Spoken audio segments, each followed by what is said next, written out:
Ladies and gentlemen, welcome back for another series from the ESOC Global Championship. My name is Harrison, and today we're in the Group 4, week number 2, losers match between IAMTURK and AILEUGG. Turk here playing as the Indian civilization on the map Kamchatka in the colour blue, already herding in these 3 bighorn sheep, prioritising the herding of these annoying animals. Just the experienced player here, Turk, knows that he wants all these animals under the town centre, kill them all, otherwise they tend to run off in very interesting directions. His opponent, AILEUGG, playing as the Swedish, spawning into the north of the map in the colour red. In the middle of the map, we've got the double Indian explorers beating the Swedish explorer, picking up all the sheep as well. I'm seeing the 2 goats coming back from IAMTURK already. There should be 4 in the middle. Unless only a batch of 2 spawns. I can't quite see where the others have gone. So I think it's just the 2 goats spawning in the middle here so far. Otherwise, I don't see any goats here from AILEUGG. So usually maps with 4 goats in the centre, just spawning just the 2. But it's quite curious. AILEUGG has denied the centre. He's gone back, never picked up that macaque. And Turkey are going to pick up these 2 tigers with the help of Freitag really quickly, getting the stun on both, not losing much HP on either explorer. 80 wood. Turk says thank you very much, and that's going to help his age 1 progress very, very nicely. So you got 1 animal, 2 animal here. This animal is likely to be killed, but you can see how this other Starson hunt's starting to wander away. And yeah, you'd rather want to herd these in age 1. Because in age 2, you got 1, 2, 3, 4, 6 animals you can shoot to herd back towards the town centre. It just helps a lot. Right, looking else around the map. Turk using his multiple explorers to good effect. Getting some really good map awareness here. Scouting on the east side, on the west side. Picking up all the goats. The Indian player liking to pick up all the goats for the extra experience. The goats, very small trickle, very marginal. Helps get that distribution shipment in a little bit earlier, as well as killing those 2 tigers. 30 coin here, not very useful for the Indian player. He looks like he's going to go back for the 80 food. 2 snow leopards may require the help of Freitag to pick that treasure up. Meanwhile, Ale got 1 idle villa at home. Wants to crack onto that one pretty quickly, but otherwise scouting in tandem with his Freitag and his explorer, which is quite nice. These 2 treasure guardians, or the treasure guardian and explorer, are very strong. And I think AILEUGG has seen where IAMTURK is gathering his treasures, taking those 2 snow leopards, letting Freitag charge ahead to try and maybe pull trick the explorer, try and get there. But I think IAMTURK's just beaten to it. Freitag, too strong, tearing down the snow leopards. And it looks like we're going to have a trade-off between pet macaques. IAMTURK saying, okay, you can have Freitag. He's been a great service to me, but unfortunately I need to get this out. He's going to try and pull it away. He's going to try and pull it away. Can he? Can he? I think he can, because they're both classed as military units, but in the end, the elephant is much, much more valuable than Freitag, unfortunately. Right, we're in the middle of the map here. Early aggro being thrown down. Nice map control. Ideally, you would like it in a situation, in a theoretical situation, you'd want it nice here to cover this choke point a little bit better, but also there's trees in the way. Does cover a coin mine, a couple trees. The hunts, 2 hunts protected down to the south. Unfortunate back herd question mark. I guess you call it a back herd, but it's herding it towards the aggro. He's probably going to turn that around. He's already given up. I think he wanted to herd these bighorn sheep in indifference there. But yeah, IAMTURK, I think he's had the stronger of the age 1 behind this. Right, looking at IAMTURK's progression. He's got another shipment nearly ready to go. Quick check of his deck to see what's going on. He has his deck called Kara. I don't really know what that stands for. It's not Karelians. Maybe it's a Turkish word specifically, but he does have double Gurkha card with the Gurkha Combat and the Royal Green Jackets card to counter the heavy infantry spam expected from Sweden. We have 2 siege elephants in age 3, 3 siege elephants in age 4, double Yurumi as well, and the Mahouts. Skipping, what is it? The Team Shivaji's tactics in age 4, no intervention, double Mahout as well. No sepoys in the third age. I was wondering what card we were missing. No sepoys, no sours.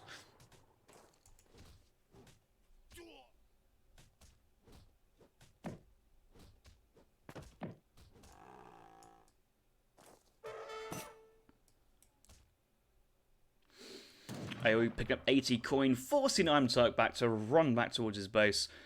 In the meantime, though, this trading post has been nice. The aggro fort nearly up. Back in base, do we see a market just yet? No market just yet. It will indicate how aggressive or how economical the Indian player wants to play as. I suspect he's going to go slightly on the offensive here, and we do see the 5 sepoys being shipped and sepoys being trained. He is up against Sweden. Sweden, a very strong civ in the middle game. The strongest boom in all the games on land specifically. I think the logistician from Spain may argue that claim on a water map. One torp down on the far west already, and the village has already made its way onto the far west torp. This is a nice place to be torping already. I have to give credit. But it would be even bigger brain if that villager was just putting 3 down here to really early on, because Turk will know either this will be torped, or he's going to go straight through the middle, which I suspect is going to be his preferred strategy, going through the middle, try and put pressure on the villagers. Yes, the torps will still gather, but there's 17 vills in base which you can idle, pick up the early batches of units coming out in sets of 5. 5 crossbows being trained here from AILEUGG instead of the Caroleans, which you don't often see. He's got a lot of coin gathered already from the Quartermaster age up and from these torps, which he may want to buy a bit of food, a bit of wood to reinvest. 1 barracks is, yeah, it should be enough to get units out. He's got his batch of crossbows just sitting at the back, not wanting to engage us too early. The outpost here getting a bit of map control. In effect, is just buying time, but it's not really doing too much otherwise. Does he focus down the elephants, or does it down the sepoy? I think the town centre is focusing down the elephants, the outpost is focusing down the sepoy, but it should be the other way around. Town centre, with 10 villagers in, pardon me, should 2 shots to sepoy, the outpost with a 1.5 multiplier versus the elephants here. That's what you want. But if that elephant connects with the crossbows and gets a stun off, that could be pretty terrible here for AILEUGG's army. He's keeping distance at the moment. Another shipment soon ready to go. He may need to call himself leather cannons at this point to help defend, but without much infantry mass to protect it, this is looking trouble already. You see how the Carolinans having to focus on the elephant while the sepoys engaging. If that elephant explorer was down a long time ago, the crossbows can keep their distance and trade a little bit better than they did there. Turk, though, sees the Minutemen, decides to back off.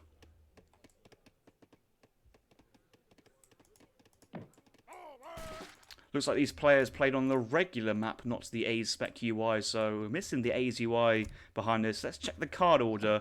3 vills, I'm guessing 700 wood into Engelberg Ironworks there, and blueberries. I think it's now become the very standard build order for Swedish players, and essentially if AILEUGG can get away with this build without feeling too pressured from these sepoys, you'd have to say advantage over to the Swedish player. 4 sepoys going to raid these torps. Will fire torp. If he was being really sneaky, he might suspect a villager nearby. The villager's long gone. That villager there stayed by the tree, got picked off. And I think it's fair to say, villagers, if once you built your torp, villagers standing near torps are very easy targets for raiding infantry units of the Indian player there. So, possibly a little bit sloppy, maybe. But yeah, another villager going down for Sweden. Sweden not exactly having many villas as it is. And so this villager here still stood by the torps. And if sepoys came over to siege those torps, well, that villager's going down as well. That villager may be better going home, going on this hunt, or moving down to make some more torps.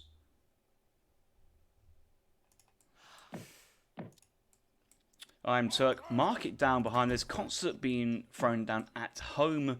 That would suggest a possible jump into the Ottoman consulate behind this. Small batch. He did get the full batch of 5 sepoys there. Was it just the 2 sepoys that batch moving forwards there? I think it was possibly a small batch. Look at the line of sight. Does he see his Swedish infantry here? He doesn't. Looks like the crossbows gave the line of sight first, allowing the Carolinans to get that little bit, their shot off that a little bit earlier. 1 sepoy going down for 3, moving back. But the line of sight from IAMTURK is pretty incredible. He's got vision on every single coin mine on the map. He knows exactly where to go, where to push. Another villager, Torpin, left side, will go down to Sepoys.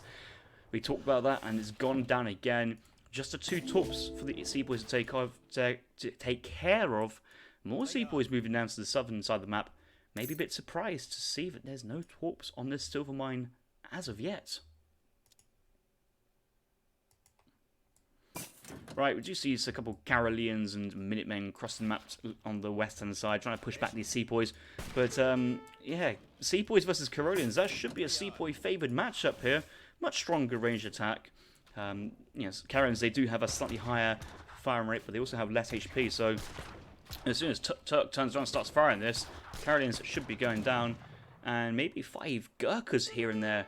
It wouldn't go amiss from Turk, especially just to help round his composition out. You've got enough siegers here, which also do very well versus the Caroleans, but a couple Gurkhas would really force AILEUGG to basically back off and age, or back off and make cavalry, because you can't win an Age 2 fight versus Sepoy Gurkha with just pure Age 2 musketeers. It just doesn't work. Minutemen still standing with 1 HP. I'd like to see a little bit of micro here to try and pick these guys off. Very strong units, 26 range attack, more range attack than a Sepoy, and they've been on the field for a very, very long time. Looks like the Swedish player has got some great value from that Minutemen, but there's not really enough infantry behind to follow this up. Looking to age up now, IAMTURK is. AILEUGG nearly aging up. He does have 170 torp population with blueberries and hunting villagers nearby. Looking at these villagers, they do have their hunting dogs. No steel traps just yet. Light cannons pushing across the east side. 2 Caroleans escorting them. But that's... it's risky because leather cannons, they just about one-shot a Sepoy if they both fire at the same unit. But they're quite low HP. The Sepoy are quite spammable from Turk. It's not a big deal if he loses a couple to his units. He can just turn in and right-click that shipment. And actually, the fact that AILEUGG himself went for the 2 leather cannons there when you could argue didn't need to, just shows the pressure that he's feeling under from IAMTURK's mid-map aggro and the Sepoy production he has spammed from that building across. And another villager, Torping, goes down, building the torp but failing to get away from the torp site, the danger zone, you would like to call it, where seems to be like the enemy attracted to your torps, like flies flying around some, I don't know, let's say trash to make it a bit more polite than other words you could use. Leather cannons moving forward to push back the Sepoys. Another torp going down here, trying to regain control.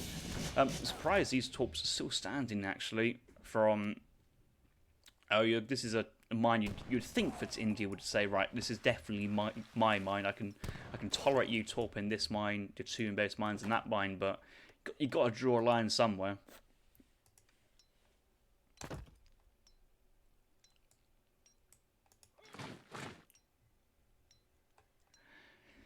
More Caroleans being trained here from AILEUGG, shipping 9 Caroleans. First card, which I'm not too sure, out of the list of cards here, you'd agree. I would love him to cancel that and go straight into Jaegers.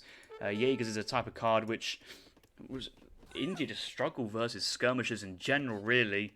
They do get, you know, a massive Gurkhas out eventually, but he's just got pure H2 Sepoys, so the Jaegers would make sense. 9 Caroleans here. Once you upgrade them to veteran, yeah, it works. They are strong units, and that will form your main core of your army. But I feel there's some more power shipments you can play into straight away, considering he has to wait another probably a minute before that next shipment comes in, and it's not like he's able to push out and take fights and gain experience. He's waiting for the tech to come in, more units being trained. He's on the back foot, he's just waiting, and that doesn't help his shipment progression.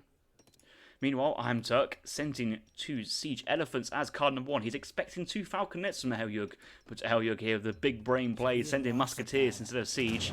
And just imagine if the Jaegers were being shipped here from the Swedish player, that would counter both the Sepoys, overpower any Gurkha switch. There's only a couple hussars here being picked up by the Caroleans, and yeah, they'd also dominate the siege elephants at the same time.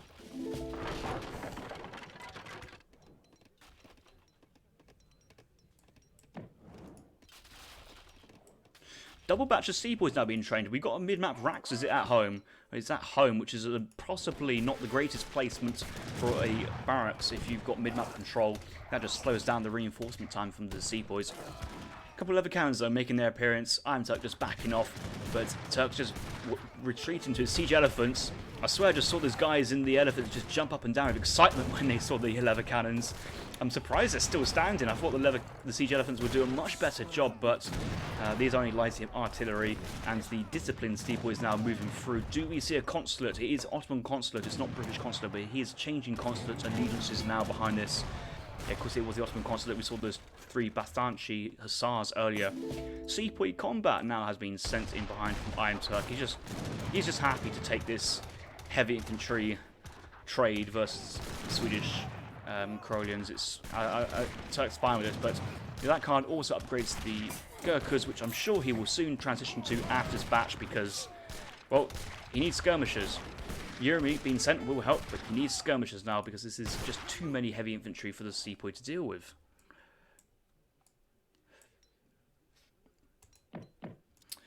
Looking over at AILEUGG's perspective, yes, the Hessian Jaegers are on the field, so this is a timing window I think AILEUGG has hit. I think he can push out underneath this. He has scouted the siege elephants, and he should not be fearful of these units for a purely infantry mass. They're great units versus buildings versus ships. They're just not anti-infantry style siege equipment, and so the Jaegers are somewhat protected. It's not like the Indian player can get out any normal cannons in the Third Age. Yes, they can get the British consulate falconet on 800 export, but that's just a bit underwhelming instead of 2 batches of the 6 redcoats for 400 apiece. And we're not in the 4th Age, so no Ottoman Great Bombards allegiances from the Indian player here. Gurkha's just taking a little pot shot off the Karolians, but the Jaegers moving forwards, and IAMTURK is thinking, oh, how do I do with this? Big Urumi flank from behind. You can see what Turk wants to do. He wants to try and push forward with the sepoys and Gurkhas, push the Swedish player back this way, head on into the Urumis. Elephants moving into tank, and actually the safest way for AILEUGG to go is towards the Indian player base, which isn't counterintuitive. The Jaegers, they can't really kite anywhere, but yes, he needs to run towards the Indian player base. He doesn't want Jaegers frontline defense here versus all that infantry. I know they're high HP and good resist, but actually you don't want to have them behind and protect them. Long range and high damage here. The Karolians eventually do more down all this Urumi, but heavy losses from the Jaeger line so far. It has to be said, long rifles coming behind here for the Karolians will give themselves some extra range to deal with the sepoys, but still not the ideal answer to do with disciplined Gurkhas at this point. Siege elephants are still standing, so it's not like he can go into falconets. The Swedish player here. Maybe this is the time to drop down the famous stable switch and go for the hussars. I know the Swedish players cringe when I say going for cavalry at this point, but basically IAMTURK here is just going to go straight pure Gurkhas at this point, sending himself 8 Gurkha. All these Gurkhas have been trained to send in 8 Gurkhas. Then afterwards, probably will be sending the Real Green Jackets card. Consulate Musk's been trained from the consulate as well, and the Indian player has a very, very formidable army. The eco from Sweden is not looking that spicy at the moment, it has to be said. Dropping down an artillery foundry here, triple racks production, only producing at 2 for the time being, but will have resources for a full batch of full batch from the 3 racks if he likes. The siege elephants are just raiding at the moment. You know, an extra couple of husks here would just put pressure on the siege elephants to run away, so that's another reason why, you know, if one of these factors was a stable and you trained maybe 5 Hackapolites, or if you went into double stable and invested into vet hussars, villagers on the coin mine getting focused down by the redcoats. IAMTURK thinking redcoats hard to micro in my Gurkha mass. I'm just going to have these around the map, raiding torps, picking off villagers as well, which is a very pleasant surprise from IAMTURK. He wasn't expecting that. Meanwhile, he's just keeping his distance. He's got the eco. The Swedish player at 22 villagers. IAMTURK 49 villagers with double wood trickle as well. That's worth being invested. Worth mentioned. Pardon me. Royal Green Jacket's being sent behind this. So the Indian player doesn't really want to take a full engagement here. He's happy to trade skirmishes, but doesn't want to take. There was a bit of a dance there from the Karolians. Didn't know which way they wanted to move. Attack move, possibly bugging, possibly did the unit want to reform or attack. couldn't quite make up his mind at the moment. But the Gurkhas here just retreating. But he just 4 Gurkhas to one-shotting the Karolian here. It's just so nice. Really nice control here from Turk, making use of the range. And now once the Royal Green Jacket's coming in, these Karolians just going to melt. There's a 5 volley there for 1 Gurkha. The Sepoys just going into mad charge, hand combat into the Falconets. Falconets going down, no heavy infantry, body blocking, protecting it. And this is just not a fight the Karolians can win. Desperately needing some reinforcements like the Falconets, but when picked off by the Sepoys or Hussars. Pure 1-unit spams from Sweden, just not cutting it today. Coin has been sent here from AILEUGG, looking to go into some artillery play. Another Falconet is queued, another batch of 15 Karolians being trained. Karolians, I haven't worked out which way I want to say it, to be honest. I'll mix it up, give you guys something to listen to. Karolians. So yeah, being trained here, batch of 15. These batch of 4 popped onto the wrong side though, instantly picked off by the Gurkhas. And I think AILEUGG taps out behind us, just realising no torps out on the map. Villagers down in counts. More villagers over here exposed. A couple of Sepoys moving across. 20 villagers in total. And we have counter infantry rifling, infantry combat, British consulate, disciplined Gurkhas here. A very strong, formidable counter to the Karolians, and yeah, just all it needed now from IAMTURK was a 3 Mahout pop, and there you go. Easy peasy for IAMTURK. Oh, you guys have got predictions. Well, I don't know these results, so but I'm too busy casting, so I won't join you on the predictions there. 10.5 going to Aussie Drongo and 7 others. Let's see the details on that. And, oh wow, AILEUGG having 64% of the vote. People thinking AILEUGG was going to win that one. Fair play for the people betting on IAMTURK. You've earned your juicy points there. Let's actually look at the channel rewards. What can we spend with these channel rewards? Like, points mean prizes. So let's see what these points actually mean. 10k, choose who we cast. 100k, Pesty plays a ranked game. 100 points, highlight my message, and 1,000,000 points, make Pesty rematch with, I assume, H. So, yeah, there's points mean prizes, and Aussie Drongo getting his way closer to spending his points on who he wanted to cast. But today, even if you've redeemed the 10k option, that ain't going to change who I'm casting. I'm casting these boys, and we'll move on very soon to game number 2.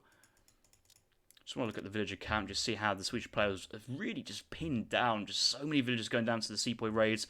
IAMTURK, a disciple of the multitasker himself, a high APM player, just getting map control and running the Swedish player around. Let's look at the all resources gathered.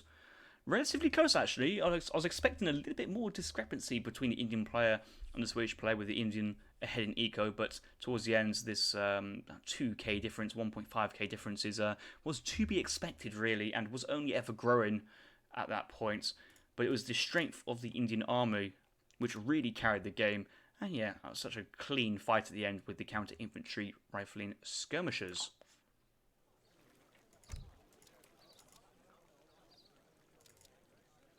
IAMTURK, AILEUGG, game number 2. Let's crack on. Scores. Good shout. Is that the right one? IAMTURK 1-0 up. That is absolutely correct. Game number 2 will be on Dhaka. I just checked my little post-it note just to check what maps are in order. Otherwise, I wouldn't want to hop into, let's say, a theoretical game 4. But this is actually the second game of the best of 5 series between AILEUGG and IAMTURK. This is the week number 2 losers match from the first week. The loser of this series is eliminated. The winner will progress to take on Kaiserklein, with AILEUGG take his first series winning in a competitive environment.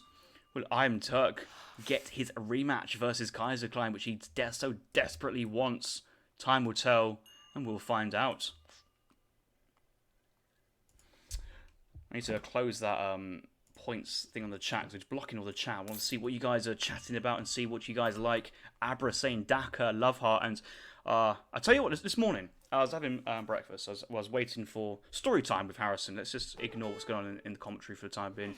I was having my breakfast, waiting to give my parents a lift down to this train station, and I was watching a game also from the week number 2. So spoilers technically, but it happened last week, and it was such a big series. I'm sure most people here watching would have watched. It was a series between Give You Anxiety and Soldier. Okay, I won't go into too much detail, but essentially the game Soldier and Give You Anxiety played on Dakar was one of the most incredible games ever, and utilised the sea, the north, the trading posts, the pathway, the pond, utilised all the avenues on the map, and I've always loved Dakar as a map, but that map just really highlighted how such a good map this is. I know some players hate it, but if you hate it, I'll go do one. I love this map. It's a good map. But this orchard ritual here, remember, is an orchard, not an orchid, as some person in the chat may think is an orchid, but an orchid's a plant. An orchard is, well, a meadow of plants. That needs to be thrown down, and actually, that is a little too far for us going in. It was going to be close. He's got it. He should be fine. Yeah, he does get it. Whew. It's kind of the reason why you never chase Japan cherry orchards, because you think you're going to kill it, but they can always put it down, even if it's far from the town centre. It just most often than not, unless you catch it on your own half the map, like quite literally own half the map and then some, I don't think you can really punish that. So that's one thing I'd love to see change, is to reduce the HP on orchards, because it's always like a free, cheap scouting unit that the Japan have. And yeah, let's look at the scouting information. AILEUGG playing as the Japanese, spawning in the east of the map of Dakar in colour blue. Basically scouted the 2/3 of the land mass on this map. Meanwhile, IAMTURK, thinking he's onto a winner, scouted his side, gone straight to his base, and yeah, hasn't scouted too much behind it. We'll go top side, 50 coin. It's quite nice. Won't help him too much initially, but yes, we've gone past the age of 1. Advanced Trading Post, card number 1 for IAMTURK. Let's have a look at his deck. His deck name's called Denise. I don't think that's with respect to the player Dennis from Yumi War Clan, but he does have ATP, triple warship shipments, but no schooners and no rendering plans here. That does indicate that IAMTURK is of the land agenda here, and the first train post he's going for is the top side. And I think this is fine from IAMTURK. Is versus the Japanese, and if you can somewhat contain them and go land, but when I say go land, go map control to town centre, middle, stagecoach, and lock them off from that northern side of the map. Keep them away from the berry bushes. This is Dakar, the Bhakti Temple, 40% on the berry bushes gathering, very strong. And you know, with the Japanese having market techs increasing the gather rate from berry bushes as well, it's always tempting for the Japan player to stay land and go north themselves.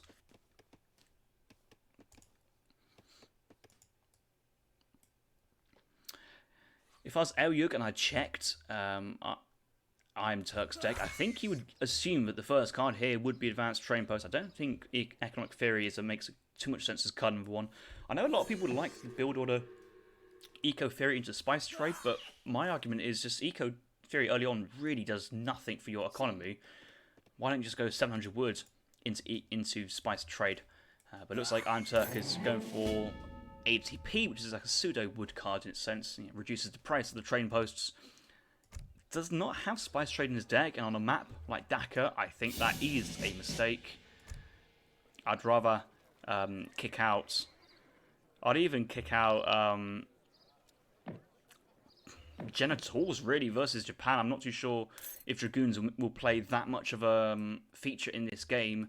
The extra berry gathering from cards like Refrigeration and Spice Trade, even Spice Trade increasing the berry yield from the berry bush, and obviously berry bushes have a lot of food in it as well, so a very strong value card. Aggressive town centre on the coastline. You see the radius of this anti-ship damage, which ties with its basically line of sight as well, covers the entire pond, and I don't think a town centre here will fear any of the boats being shipped from Japan. If there is any warships in the deck, there is 2 fumes, also 5 fishing boats though, and if there's no fishing, yeah, I suppose there is warships from IAMTURK, so going 5 fishing boats without any protection is a bit risky. AILEUGG may want to go into the water himself with a dock at a later point. Unfortunately, to Sugar Shrine, 2 yaks on. Elephants have gone for a little bit of wander. Maybe they're a bit thirsty, just going for a little drink at the mid-map pond. IAMTURK working his way across the map. 312 wood to his name. Going to throw down his 4th training post. I think I would have liked to have seen a villager secure one of these advanced training posts as well. Maybe just needs to get the foundation down and build 200 HP and then back onto a tree line. I just think the way IAMTURK was slowly taking those training posts, there was an opportunity for AILEUGG to sneak in behind and pick up a training post himself, and that would force IAMTURK to make units to delay that. It would maybe delay a stagecoach. I'm sure actually IAMTURK, thinking about it, will be training pikemen regardless, or musketeers, because there's some shrines going down behind his base he needs to take care of. Japan players still needing to make shrines, even on this map we talk about the berries all the time. Shrines are still, is the driving force of the Japanese eco, especially when you open Port Consulate to Shogun Shrine behind this. Let's check in with AILEUGG and see what he's up to. 600 coin behind this, 600 wood into 600 coin, single racks coming down on that wood, but the coin behind here suggesting basically a semi-fast fortress, which you don't often see here from Japan. Let's check his deck again.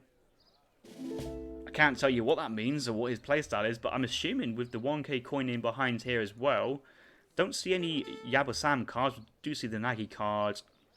Is that Ashi? That's Ashi. No Yumi attack card in the second age as well. He's put the monks poofed back, but pardon me, I want to look at this deck again actually. So no Yumi attack, does have the 5 fishing boats, 2 fumes. Intervention as well. 4 flaming arrows and 14 musks. I have a feeling that the game plan here from AILEUGG is actually a fast industrial. Push out with Ashi, flaming arrow. Flaming arrows will do with the pond very well. Flaming arrows are incredible versus warships. Will do with the town centre spam. Will do with the advanced training post. Will do very well versus colonial militia play. Will do very well versus turtle play. And the Shogun moving forward as well. Shogun Tokugawa can spawn out tomorrow to howitzers. That's a strong play as well. So I think that's the angle AILEUGG wants to go. Which, if he hits hard, it might work. Just not. I'm just thinking though, just the kind of ATP, the 4 training posts, the map control. AILEUGG would have to deal with this first before he moves on to the main base, and the main base will be where the age-ups will be researched, and that will give Turk all the time he needs to catch up in technology behind the Japanese player. But that's enough of me speculating. Let's see how this game's going to pan out. So this is the crossbow shipment here from IAMTURK. Crossbows into 6 musks as well. Does have enough resources behind to age up very, very soon. So I'm expecting the age up to come in not too far away. So these 6 musks and 8 bows were sent to the forward town centre. Only 1 batch of musketeers trained at the home racks to deal with the shrines behind the base. These could have been pikes. 5 musks absolutely fine as well, and they can join up with these 6 musketeers later on. Greatcoats is being researched. Good stuff here from IAMTURK. Loving to see that as always. The Shogun age up behind us. That was something which I absolutely knew something was off, but couldn't put my quite finger on it. So the Shogun coming behind this, that should give the. I've had enough of this scroll speed bug. This really annoys me. I just tickle my mouse to the side of the screen, and I've gone to like Japan and then back over to America instantaneously. I'm quite a slow player. I like to do things my own speed basically, and not pretend I'm on some sort of like macro god 500 APM give anxiety levels. I'm just not that. But I don't see how a fast scroll speed helps when you can just click the minimap and go to exactly where you want to go. Age up that's coming behind us from IAMTURK. Forward town centre has been dropped, but he may pull it back onto these berry lines and take control of the Bhakti temples as well. That would be a very smart play. Could also drop it on the north side of his train line to further solidify his defence and play a very defensive nuts in the face of these Japanese aggression. Here comes Disciplined Ashes from AILEUGG pushing out, sending 2 flaming arrows back to back behind this. The consulate, is he changing the consulate to another tech? He needs to go either to the Spanish or to the Japanese, and Yeah, no, that's what I was just thinking. It's the Spanish consulate strategies when you age 2 sugar shrines to age 3. So you need to go to the Japan consulate very, very soon. So he buffs his units attack and gets access to the clubmen, which are nice and strong. A couple of villagers ahead on top of the wood line will get picked off here. You'd expect these villagers will retreat down to the north, or up to the north, onto the berries. And all the wood income is very strong for Turk with the ATP. I don't think he needs these villagers chopping wood. And I don't expect him to need to go back to chopping wood.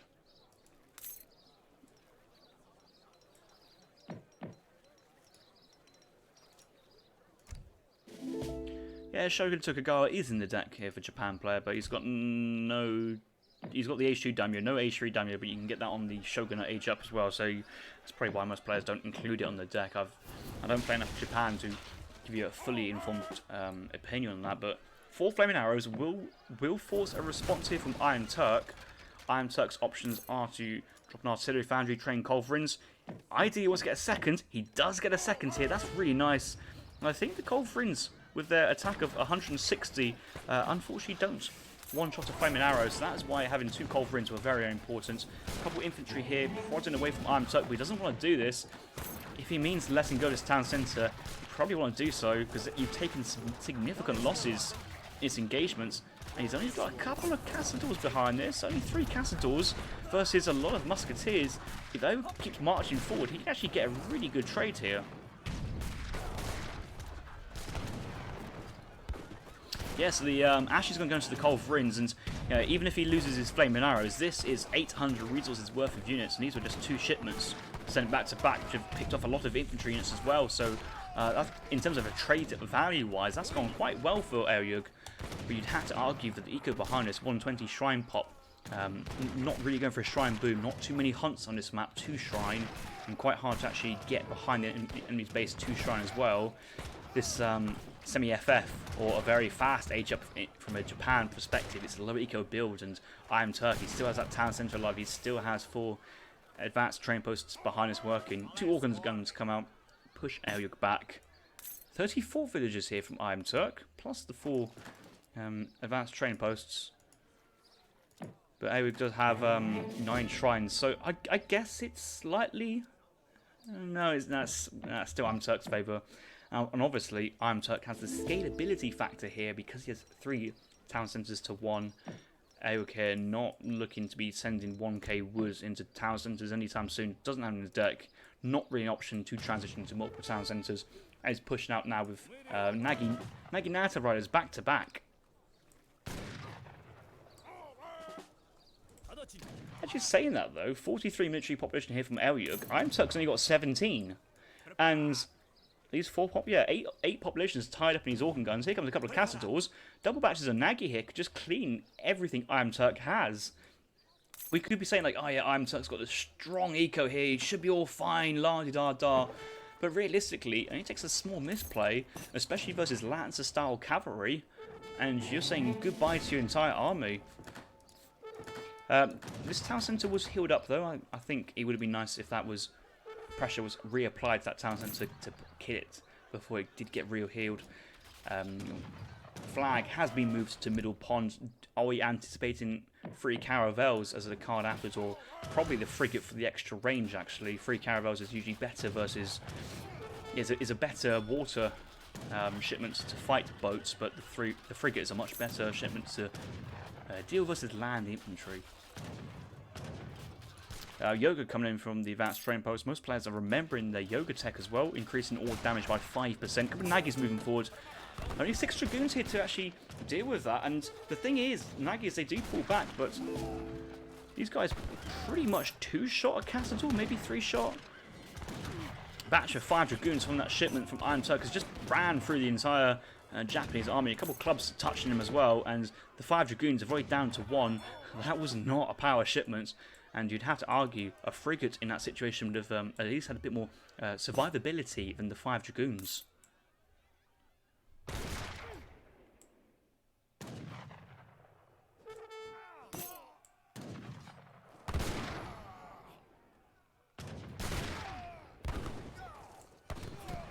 You see how Nagis, as soon as they touch the castles, they die, and the Dragoons are just keeping them back. So I think IAMTURK wants to protect this Dragoon mass, because he can always just make some more castles, but the Dragoons can just get away and be safe.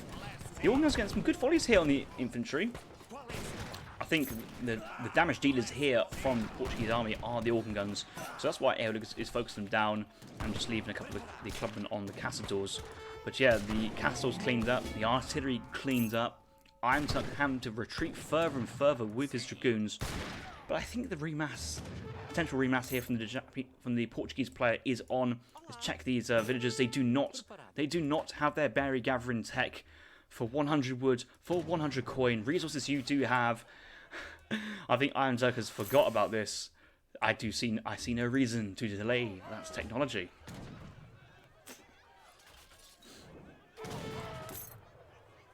Meanwhile, 3 fishing boats. So that was there from the Portuguese consulate technology. Obviously, age 1 card for the Portuguese player. Was heavily cami, and you have to ask. On 120 shrine pop, you shrine basically all your hunts on your side, bar this set. It was heavily cami the right idea here. More fishing boats, maybe 1 dock on the sides, just gradually position fishing boats, set your shrines to wood. Could be a tactical way. And the frigate there just getting so many volleys. What the hell was that shot there? That was a long range snipe. Picking up another Ashigari musketeer. So really good exchanges there from the frigate. The frigate's locked down this pond, but because it's a pond, it can't crawl across this and reach the Southern Sea. And maybe that might give confidence to AOE to actually move on to the Southern Sea at some point. Japan villagers gathering these berries at 0.67 food per second. Then why is IAMTURK gathering? Why is IAMTURK gathering berries faster than than Japanese villies? Have these guys not got any market tax? Oh my god, he's got no market tax. He's got market but no market tax. First tech on is spirit medicine. Oh jeez. Oh, I know that the fast I know you went for the SME-FF strategy, but at least get your Hanoi parties. Well, basically the double food gathering and civil servants is essentially mandatory for when you're playing Asian civilizations, just to get some sort of eco behind this. But these villagers, you think they're gathering lots of food, but they really. Oh no, the Daniel Masamuni's in the. Oh my. I'll be calling rehost if I was AILEUGG. I'm saying, Turk, I know you're winning, but rehost, my daimyo's stuck in a cherry orchard. Oh, eat for Japan. This needs to be eaten. He's got 3,000 food remaining in it. Oh, I'm stuck. Oh my god. It's okay. It's just a casual ladder game. It's not a tournament game. Oh wait. Oh whoops. Sorry. Oh. I've never seen that before. The trading posts have basically been fixed, which is great to see, but I've never seen that actually happen. So wow, that's caught me by surprise. Frigate's still standing, taking down the shrine next to the elephants, and the elephants have had enough of Japan. They prefer being eaten by Portuguese settlers and move across the pond. The GGs have been called. AILEUGG realizes he's too far behind in economy and taps out. So yeah, the 5% Portuguese hunting bonus also affects berry bushes, but I was more surprised by the lack of Japanese economic techs at that point. Number of techs AILEUGG has got, 0 points. Right, second game goes to IAMTURK there. IAMTURK 2-0 up here. Declining the option to go on to the Southern Sea on Dhaka, home to 6 whales and quite a lot of fish, but also because the enemy town is very close to the shore, just very tempting to go water and just invest into monitors and naval combat cards and just shell your opponents into resignation. And just imagine a bit of water play here, taking down the Shogun at the town centre, the Shogun shrine at the consulate, pushing maybe away from the berries. A lot of options here, but Turk deciding to play as more like a Kaiser Klein style. Maybe this is IAMTURK in his tribute to Kaiser Klein. Staying land, ATP, playing more traditional Portuguese, going quite offensive with his shipments. There was a double crate shipment behind here from IAMTURK. Double crate shipment into the double infantry shipments. utilising the ATP to get his shipments out, put pressure, take down the shrines behind his base. Japan, it was nice shrine this, but can't really take it down. And given that there's no berry bushes in the base from Japanese on this map, and you're given 2 chariot orchards instead, it's not really a good map for Japan. It's one of their weaker maps because there's just only a finite amount of hunts to shrine, and you can't really shrine your opponent's hunt. That's the main one. And then the opponent doesn't even want his hunt, because once he does remember to get his vegan tech, which he forgot with 200 resources, the food from the berries is very, very strong. Quick look at some of the stats here. Villager population, looking pretty good for IAMTURK. Bit of idle time during the moments of intense fighting, investing all his resources into the military. AILEUGG actually does not really invest into economy at all. Like, his plan was age up and hit hard. Maybe if he sent 1k coin and went to the industrial age, he could have hit harder with better units, but at that point Turk would have got to the 3rd age and settled on the northern side of the map for quite some time. Right, let's move on to game number 3.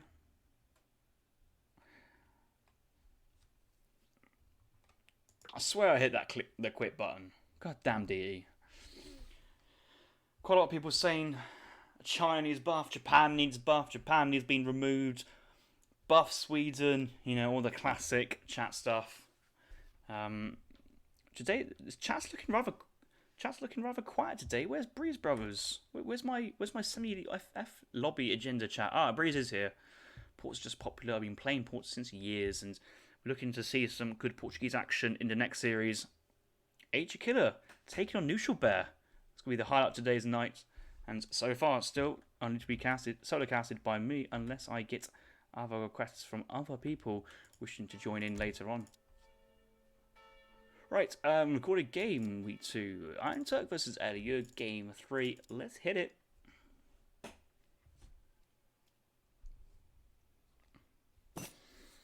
Right, guys, we're in game number 3. The map is Pampas Sierras. It's a Japan mirror. And, okay. Forward cherry orchards from AILEUGG. That's touched my ears straight away. I know there's you'd really want maximum efficiency, and that village is right next to the cherry orchards, and the cherry orchards spawned right there, so it's quite easy to throw it down. But you would like to have one cherry orchard place here, one cherry orchard place here, and the coin mines here. Maybe constant moving across to protect the coin mine, but it's okay. Gathering from the forward cherries, I'm sure the defensive cherries will be placed behind the base. All's good. Explorers and the other spare cherry orchard rickshaw from both players is likely to be crossing this side of the map, picking up the llamas, and the scouting pattern from AILEUGG was actually really decent. I've got to say, the second orchard rickshaw from behind, picking up 2 llamas, could have gone a little bit further, picked up another llama. IAMTURK being lazy here, dropping down both orchard rickshaws in his base, but because IAMTURK sends his explorers on the top side first, instead of going straight for the middle and zoning back, AILEUGG has picked up more llamas here. 5 llamas to 3. One would expect if all the llamas are picked up, because there's 1 spare here.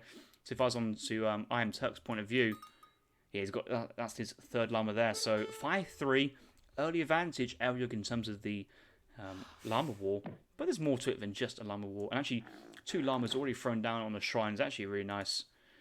Shrine and market being thrown down, no consulate, whereas Portuguese consulate, traditional opening here from Japan, coming out here from AILEUGG.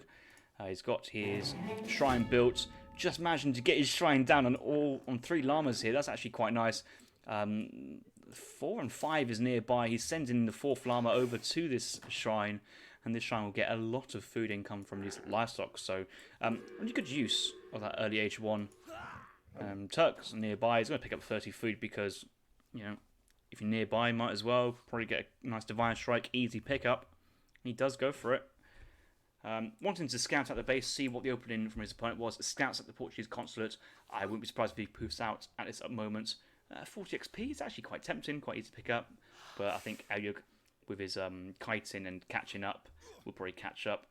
Surprised IAMTURK is not poofed out of this. Map spawn for both players. Lovely. Back Guanacos, back Rayas. Never back Guanacos, side Guanacos.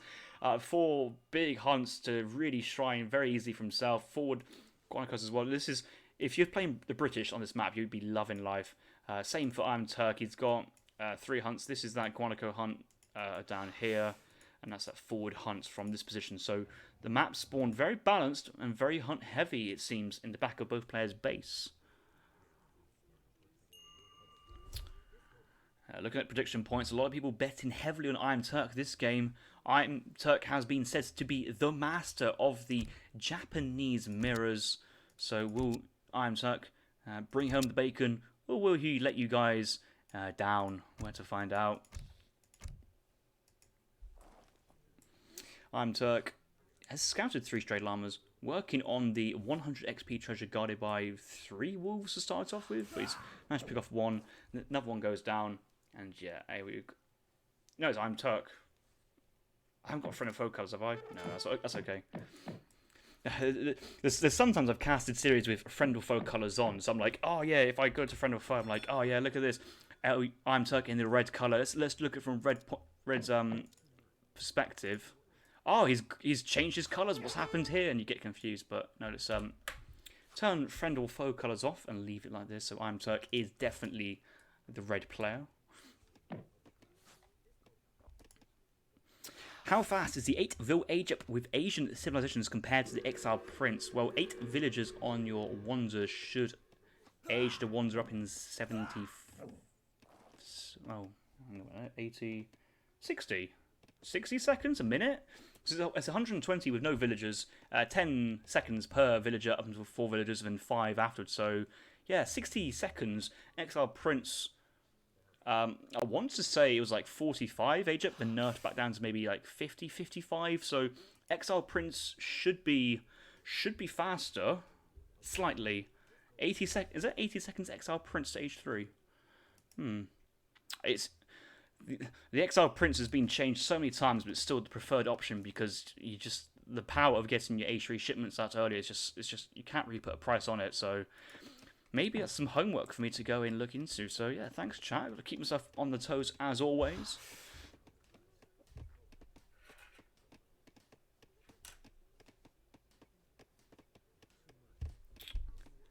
Right, if 8 vils on the Wander's 80 seconds, does that mean it takes? It might take 140 with no villagers then. Okay, it's just a start point, I didn't know. Yeah, that makes sense. 60 seconds is a bit fast. Yeah, that explains why you sometimes see Japan players and Indian players aging for like 5 minutes 30 when they have no villagers building their age up wonder. It's okay though. Both players aging up here. Shogun Shrine age up from IAMTURK. No Guanaco hunts nearby, that's disappointing to see. No Guanaco hunts nearby from the Shogun Shrine from AILEUGG. Both players prioritising some sort of base building, some base defence. And he does need to cover his exposed cherries, but no animals nearby wanting to join the party at the Shogun Shrine today. That's pretty disappointing to see.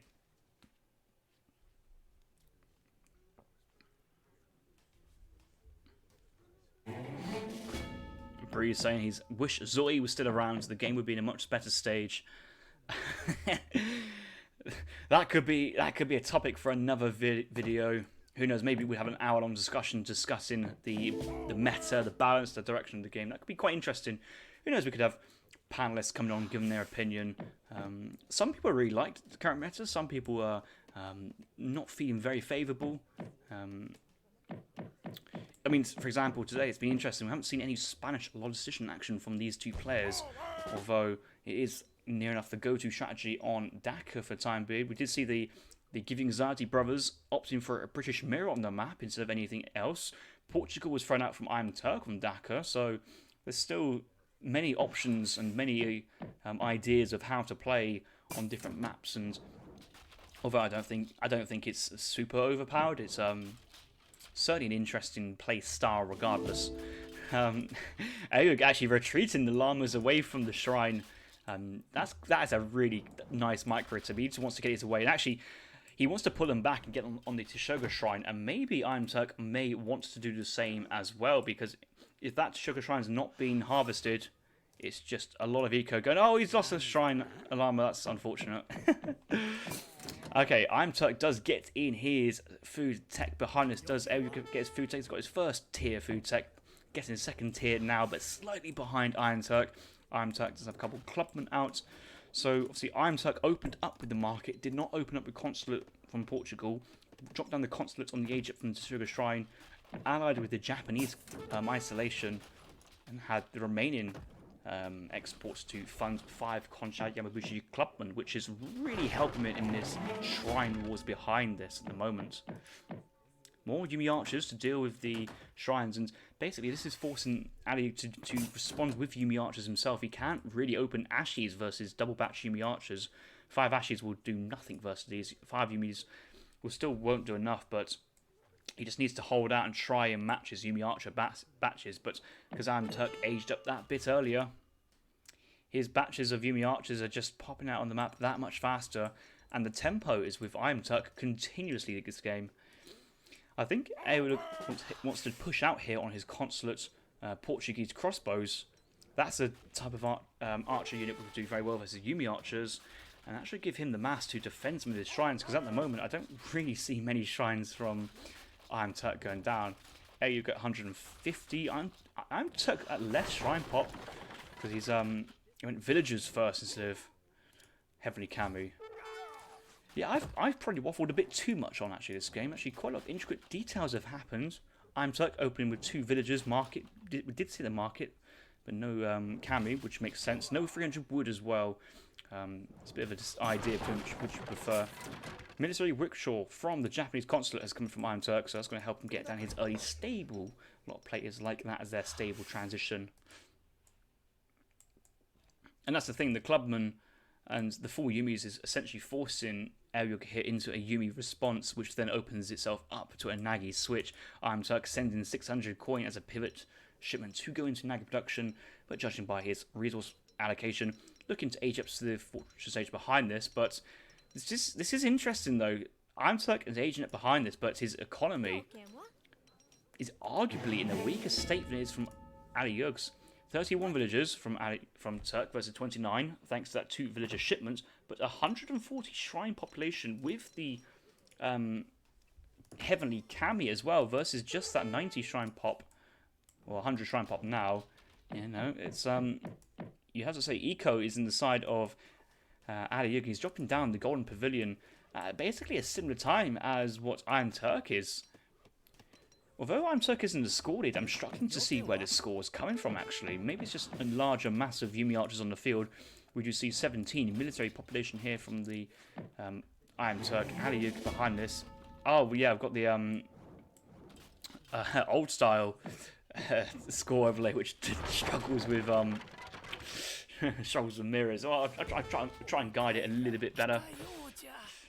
So AILEUGG at the moment at the bottom, 20 military population, does have 4 Ashy Garrus behind us. Was it a bit of a raid in the base? I don't think so. 7 Bestieros and 9 Yumi archers on the floor. Meanwhile, IAMTURK's side, he does have 17 Yumi archers, so a considerably higher amount of Yumis. And if you've got a single unit composition, it's just much easier to upgrade and tech into it, which we may see. And also, you've got the Yumi archers from the Golden Pavilion as well, helping at the same time. A couple of Nagis have been trained or training behind this. Double racks from AILEUGG, no stable yet from himself.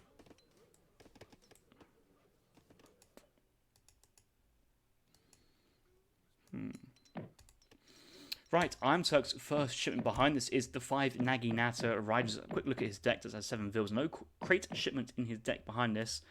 It says his deck is 2v2 possibly. Has the Ronin Samurai, who knows, that might make an appearance. That'd be quite interesting to see. But he's decided to cancel his 5 Nagis and go into the Way of the Bow, whereas AILEUGG is going for Flaming Arrows once again, in a very similar build to what he did last game. He's gone for the 700 wood, 4 villagers, 600 coin, instead of the 700 wood, no, 600 wood, 600 coin. Fast age up, as we saw on Dakar. Silver Servants only coming in now for these villagers. 0.77 food per second for AILEUGG. IAMTURK, he does have his civil servants. He's also got imperial bureaucracy as well. He's probably had that for quite a while. So IAMTURK's actually, eco's near enough there, but the scores have leveled up thanks to the extra eco from the shrines and the heavily camo. Early engagements, Yumi archers here. IAMTURK has got his way of the bow in behind this. He's just taking considerable better trades versus AILEUGG's disciplined Yumis behind this. Actually, but then the way of the bow range doesn't matter if you get that close to your opponent. 2 flaming arrows have come out and have been scouted. But IAMTURK's thinking, right, what I need to do is focus down the ashes, keep them low numbers, train batch of Nagis behind this, and that will do quite well. Flaming arrows won't do very well versus cavalry units, and at the moment, if AILEUGG's going pure infantry, he may be assuming his opponent is also mirroring him and also going full infantry, as you may see in other matchups like the British mirror or the, in some sense, the Dutch mirror, as in both Dutch players really want to mass heavy on skirmishers. This has got bad news written on it for AILEUGG. He's going around one of his Mapuche settlements, which we're talking about in the sense of path blocking and retreatability. So at this point, he can only go west, northeast, or south. Now, if a couple clubs or Nagis move down to this position, and Yumi's topside, well, AILEUGG will have to retreat one way, and that's just away from his base. So fighting in chunks like this, is quite awkward, and position really matters in these situations. I don't expect Nagis to charge front on, but if they can get behind without being scouted by AILEUGG, I actually want to ride with AILEUGG's line of sight here and see what he doesn't see. Like, he sees one Nagi and actually looks like IAMTURK wants to go for a full frontal assault here. AILEUGG knows what's up, and the game has been given away. Maybe he didn't actually notice. Maybe it was just a one Nagi. But yes, Nagi's coming from this side, and actually, instead of going behind this way, essentially get the same job behind us and go straight onto all his units here. Not too many disciplined ashes here from AILEUGG. 25 with reinforcement batch, another big batch of 10, 5 across the map, so only about 10 ashes here. Clubman in cover mode, where the bow Yumi archers doing heavy damage from range here. The Nagis, they are disciplines. They don't have their Nagi HP card, but they've done their job. They've tanked the damage. The flaming arrows are down, and the archers is reigning supreme. Another batch of flaming arrows coming from AILEUGG here, and I think IAMTURK would be quite happy with that, actually, because he can respond with his own flaming arrows for the 5 Yumi shipments. But he knows it's not like an eco card like crates or villagers.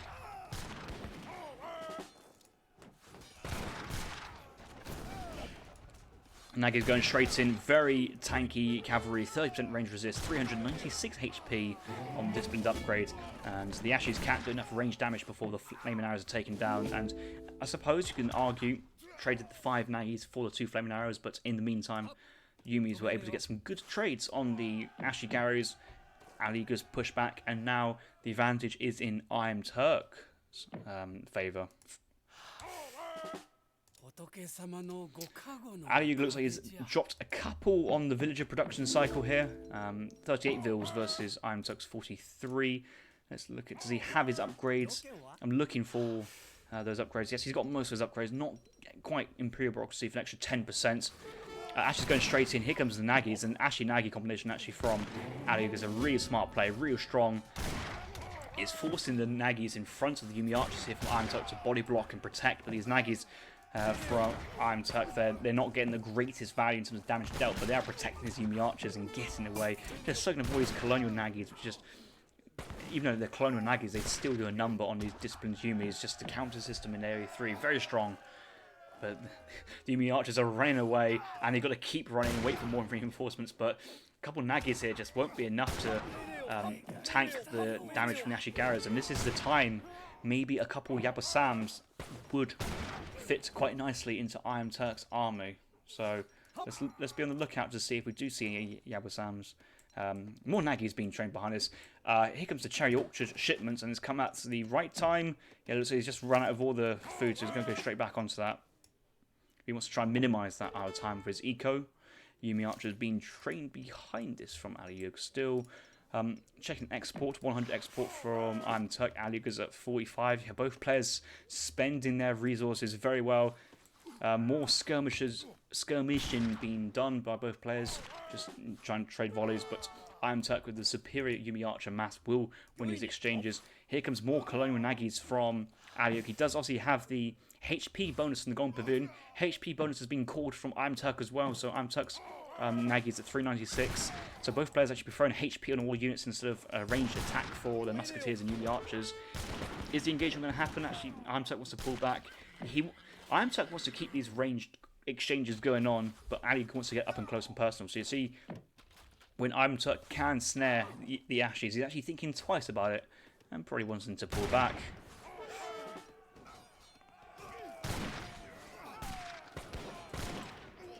Club's actually getting some good exchanges on the Colonial Nagis here from AILEUGG, and behind this, once the final Nagis cleaned up, these Yumi Archers just stand still and just fire and dominate heavy infantry nearby. This should be a great fight for IAMTURK. He's trying to keep that distance. I appreciate that. Yeah, he just needs to.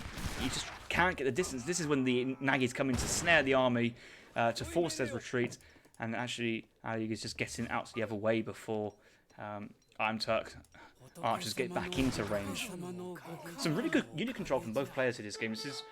Although AILEUGG's been down in the series 2-0 at the moment, this game, he's fighting for his tournament life and all the subsequent games in the series to stay in the tournament. He hasn't let himself down with the unit control. He's been very diligent with this, and I think it's a credit to a player under stress. Okay, is that an intervention shipment here from IAMTURK? It is not. No, he's just been massing Clubman behind this. Is he? Quick check. No fight. No, he has an intervention. So why has it not come up on this card order? Yeah. Go on, Ace. Sort your stuff out. I'm sorry, Ez. I'm sorry. Please forgive me.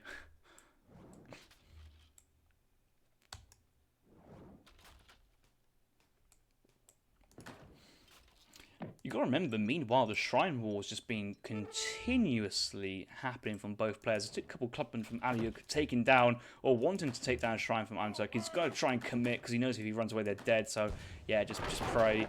The two monks manage to poof out and get alive. That Shrine's on 17 HP. Does get picked off there, so yeah, well done for managing to get that off. But this is inviting IAMTURK's army now to get trapped by AILEUGG from sweeping from behind, but AILEUGG just declining the invitation for that, and I think he's started. I think the moment, the realization has started to dawn on AILEUGG that actually pure Ashes here versus pure or Yumi heavy is just not quite working out, and he needs to change his plan. He's still going into obviously the Nagis. He's been continuously spamming Nagis, but not really getting a mass of them. The problem that AILEUGG will have behind this is, yes, even though these are disciplined Naginata riders, there's intervention Konshan Yamibushi Clubman. 12 times by 5, 60 attack versus Nagi for each swing, and that's just a lot of damage. I mean, once your cavalry is gone, then there's nothing really snaring the Yumis. The Yumis just stand and fight, and will just win the trade between the Ashes. The remaining Clubman's go into cover mode. AILEUGG's still spamming 150 Shrine Pop, 160 Shrine Pop now for IAMTURK. Most shrines having full ranks of hunt on them. Coin upgrades. He's got 0.78 coin here for IAMTURK. Let's look at AILEUGG, see if he's got his coin upgrades behind this. 0.72. He's just missing Imperial Bureaucracy still. That's always missing though. So there's not too much behind, but at this point you feel that 80 minutes into the game, if you can just spare the couple of resources, it just pays back so much. Right, Nagi's moving forward here from AILEUGG. IAMTURK keeping his Nagis out of the way. He's just thinking, actually, Nagis don't do much here. Clubman in front line, in cover mode. And once any Nagis get on top, they're just going to turn and fire. A couple of Nagis onto the Yumi Archers. He's waiting to get into a choke point, actually. If IAMTURK can get behind his choke point, this just limits the only path he's got coming straight through. And actually, this is going to be a bit of a Z move fest here. What's going on here? Just everything is clumped up together. A couple of Nagis, if they don't know who they want to target, and IAMTURK wants to pull these bad boys out. Clubman's still in cover mode, just standing still, taking the shots for the nation, doing Tokugawa proud. But Yumi Archers behind, just raining fire on this heavy infantry here. Really strong damage. 27 with a 1.5 multiplier. Big batch of Nagis here, and this is a great Nagi reinforcement batch from AILEUGG, and will forced response will force these Nagis to commit. But in the end, I'm not too sure it's going to be quite enough here. Reinforcement Nagis from IAMTURK behind to snare these Ashes and prevent their retreat. The Yumis will just stand and fire behind this, and in the end, you have to say the trade's just gone in favour of IAMTURK for that.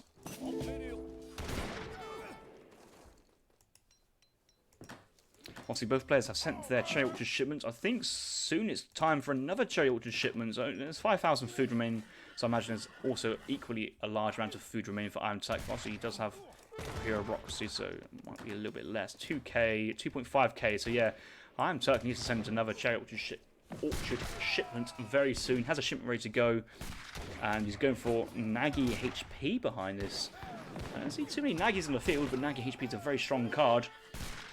At this point, you could just go into Disciplined Ashis and go just Yumi Ashi.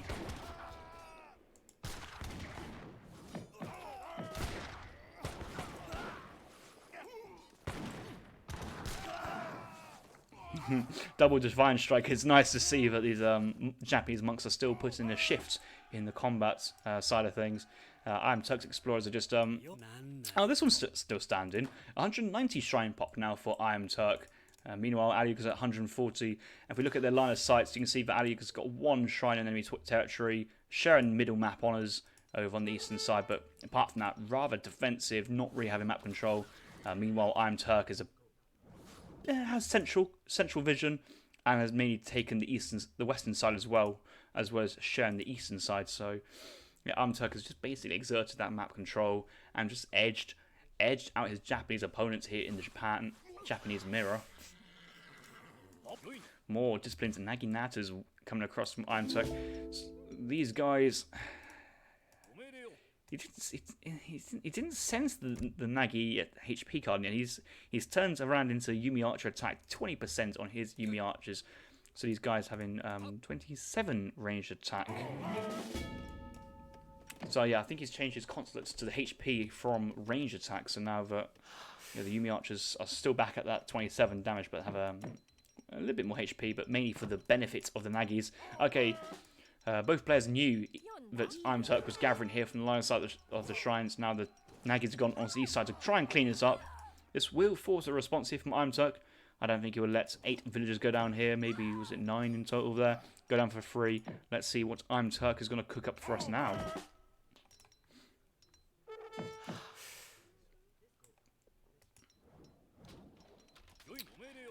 Turk may be tempted by his villagers, but I think he wants to trade Nagis for Nagis here. AILEUGG has got disciplines and the Nagi HP card, so maybe it was AILEUGG looking at who was sending that HP card. So actually, these Nagis are very beastly for AILEUGG, but there's more stuff principle here at full force. There's more stuff here from IAMTURK, and actually his Nagi HP card has just come behind this as well. So even units, but the more units there for IAMTURK managing to pick this up. IAMTURK sieging down stable, high priority building there for himself, realizing his main army is disciplined Yumi, 50 Yumi archers, and most likely more on the map. Just wants to deny his opponent getting a big cab switch behind this. Triple racks, that's not too scary for AILEUGG. For IAMTURK, can just stand still and fire, and soon the eco will be idled, and that's a lot of vills nearby for AILEUGG to have idle. Stable, double stable eastern side. He knows he needs some stable to deal with this Yumi Archer mass because his musketeers won't cut it anymore.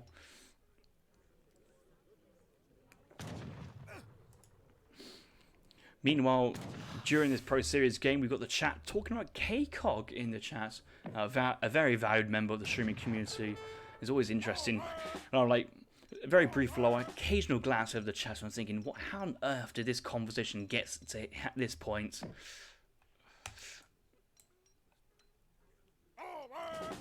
Alright, another town centre being thrown down from IAMTURK on the western side of the map.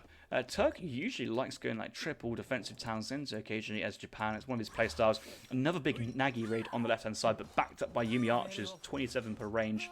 And these guys, they do have their Eastern medicine, which is very nice to see.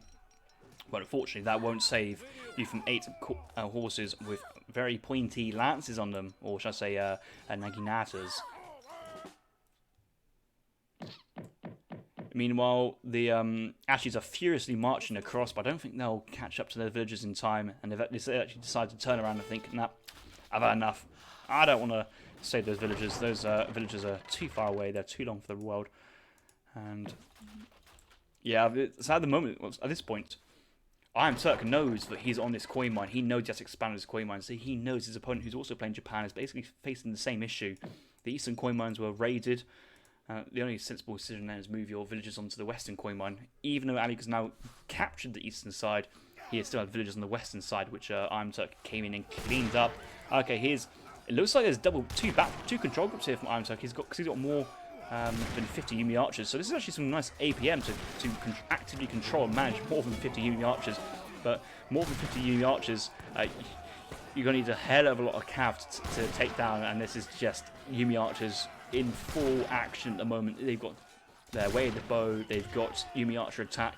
Both players still got their golden pavilion on HP, maybe ranged infantry attack here would be a little bit better from IAMTURK, but the Nagis have still stuck around, still standing, and has got himself. There's some 5 Nagis coming up from absolutely nowhere from AILEUGG. They've managed to come from the northern side from IAMTURK's base. I don't know where they come from, a big batch of 5 from the south. This is the moment AILEUGG really wants to try and capitalise this and pick off as many Yumi archers as possible. Unfortunately though, his infantry army behind has been torn to shreds. And I think in the end, this is going to be a pretty decent engagement there for IAMTURK. IAMTURK way ahead in the score lead at this point. Ash is going down. Nice triangle Illuminati formation confirmed from IAMTURK. Maybe he's in on the development of Age of Empires 5. Who knows? We'll have to find out. Maybe the semi-FF gang is a conspiracy headed by IAMTURK instead of Kaiser Klein. Who knows? But all I know is that this game, AILEUGG's thrown everything at it. The GG's been called. Well played to both players this game. What a great game. And unfortunately for himself though, he will be bowing out of the tournament at this point. Has put in a very good performance versus IAMTURK. A very experienced, veteran and strong player. IAMTURK though has won the series and he's earned his rematch versus Kaiser Klein. So if you think that first series between Kaiser Klein and IAMTURK was spicy, well, they're coming again in round 2. The winner moves on. The loser gets dumped out of the tournament. That will be happening some point next week. I think that will be a very close series, a very spicy one indeed. So who knows? Maybe that would be maybe next Saturdays, let's say. Right, let's have a quick look at the post game, see what we can see between these two players. Interesting strategies early on. Dabbling about with other commentaries, but the 2 vills from IAMTURK was a very different strategy than the Portuguese consulate that AILEUGG went. But as the game went on, differences kind of merged together. But AILEUGG for a while had the more shrine population in the mid portions of the map, but the map control IAMTURK got towards the latter end just allowed his eco to catch up. It was a story of compositions: Yumi Archer Nagi versus Nagiashi. And actually, AILEUGG took a really decent fight in that middle map, considering his less amount of mass at that point. But at the end, just having more than like 70 Yumi archers firing is just so strong. Just ripped through everything